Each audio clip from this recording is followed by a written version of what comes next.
मानव सभ्यता विधाता ने सृष्टिकर्ता खाली शून्य आकाश स्पेस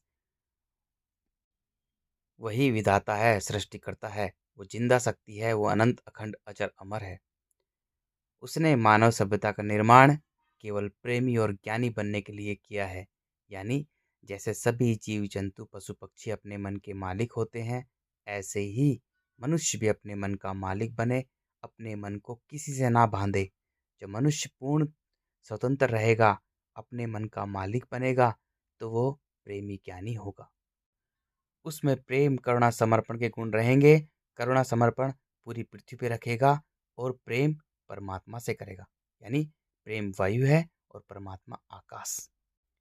अगर मनुष्य में थोड़ी भी अकड़ आएगी, यानी मनुष्य अपने शरीर को भी अपना समझेगा, क्योंकि शरीर भी सृष्टिकर्ता का है, मिट्टी जल अग्नि वायु से बना है। पूरी पृथ्वी को बनाने वाला वही है और सबको चलाने वाला वही है।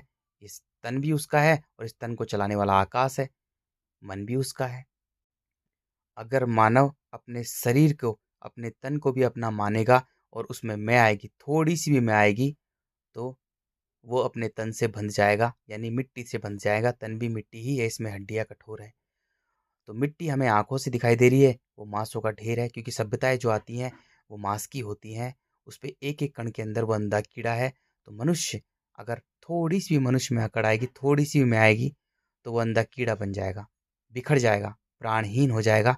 वो कण कण बिखर जाएगा, वो अंधा कीड़ा बन जाएगा। मैं से ही उसमें मेरा उत्पन्न होगा, क्योंकि वो बिखरा हुआ इंसान है, खुद का ही नहीं है। उसमें काम क्रोध मोह लोभ भरा हुआ है। अब वो मेरा उत्पन्न करेगा, अब वो सबको पकड़ना चाहेगा, तो तन की सुख सुविधा के लिए बच्चे पैदा करेगा। बच्चे पैदा करने के बाद काम क्रोध मोह लोभ से लिप्त होगा, अपनी ही लीला रचेगा। मंदिर मस्जिद चर्च गुरुद्वारे के पहाड़ खड़े करेगा, स्कूल कॉलेज यूनिवर्सिटीज के पहाड़ खड़े करेगा।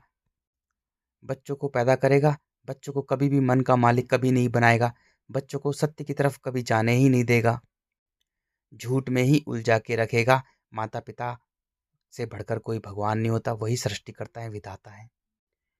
मैं और मेरा करता करता विषय वस्तु रिश्तों के पहाड़ खड़े करेगा, पूरी पृथ्वी को तहस नहस कर देगा, सभी जीव जंतु पशु पक्षी को मार डालेगा। जितने ज़्यादा जीव जंतु नष्ट होंगे, उतना ही मिट्टी का जीवन नष्ट हो जाएगा, क्योंकि सभी जीव जंतु पशु पक्षी वो मिट्टी का जीवन है। उनकी संरचना केवल मिट्टी और जल से बनी है, जैसे पूरी पृथ्वी की संरचना है। जब मिट्टी और जल का जीवन नष्ट हो जाएगा, तो मेरा मेरा बच्चों को पैदा कर करके अपने तन के लिए ही उन्हें खा जाएगा, अपना पेट भरेगा, मानव सभ्यता का अंत हो जाएगा।